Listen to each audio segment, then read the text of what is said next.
Drop it.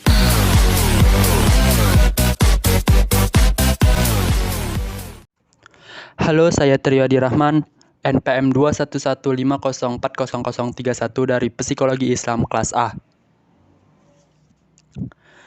Saya akan membahas salah satu macam emosi, yaitu iri atau envy.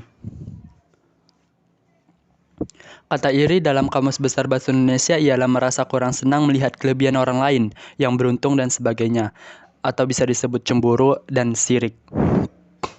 Ternyata secara psikologi, kata cemburu dan sirik berbeda makna dengan iri. Mari kita bahas. Cemburu.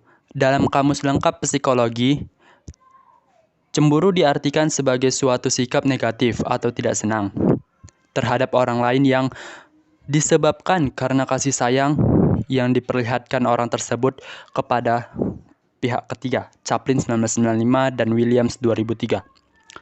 Jadi dapat disimpulkan bahwa cemburu pada umumnya terjadi pada hubungan romantis, sedangkan iri terjadi pada relasi sosial biasa, bukan relasi romantis. Sirik. Dalam kajian psikologi, pengertian sirik diistilahkan dengan Schadenfreude. Kata ini, Schadenfreude, didefinisikan sebagai perasaan senang melihat orang lain gagal atau susah. Lihat Father 1994, Father and Smart 2002, Harley dan Weiner 2002, Smith dan kawan-kawan 1996. Misalnya, A tidak senang karena melihat B lulus dengan nilai bagus, berarti A iri pada B. Sebaliknya, ketika B gagal dalam ujian dan A senang melihatnya ketidakberhasilan itu, maka hal ini merupakan sirik. Iri dalam bahasa Inggris adalah envy. Secara umum didefinisikan sebagai suatu perasaan tidak senang dan sakit karena kesenangan pada pihak lain atau orang lain memiliki sesuatu sementara ia juga menginginkannya. Vecchio 2005, Wigley 2000, William 2003. Iri hati menurut 3 agama. Pertama, Islam, akhlak tercela. Rasa iri hati atau hasad dalam Islam merupakan akhlak tercela, karena hasad pada hakikatnya tidak menyukai apa yang Allah takdirkan. Hasad juga menyebabkan sikap meremehkan nikmat yang ada. Maksudnya orang yang hasad berpandangan bahwa dirinya tidak diberi nikmat. Dan janganlah kamu iri hati terhadap apa yang dikaruniakan Allah kepada sebagian kamu lebih banyak dari sebagian yang lain.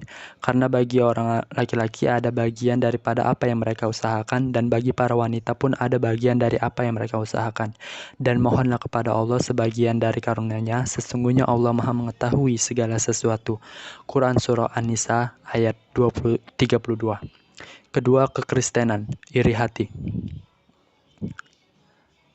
Baik dalam perjanjian lama dan perjanjian baru, ada berbagai penggambaran dari iri hati dan kejadian-kejadian yang berkaitan dengan ini. Hampir semua memiliki hasil yang dramatis. Rasa iri dalam hati menyebabkan pelanggaran terhadap perintah ke-10 dari 10 perintah Allah. Kitab suci menggambarkan dengan baik mengenai iri hati dalam perumpamaan yang disampaikan Nabi Nathan saat hendak menyadarkan Raja Daud dari kesalahannya.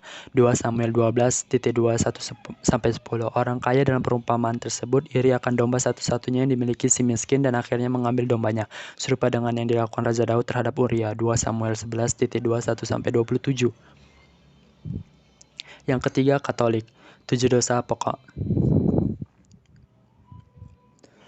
Karena iri hati menyebabkan timbulnya dosa-dosa lain, maka Katekismus Gereja Katolik KGK memasukkannya dalam 7 dosa pokok. Seseorang yang iri berarti bahwa ia kecewa atau cemburu atas keuntungan orang lain dan menginginkannya secara tidak wajar untuk dirinya sendiri dengan cara yang tidak adil, sehingga seseorang melakukan dosa berat karena menginginkan yang jahat bagi sesamanya. Lihat bobot dosa.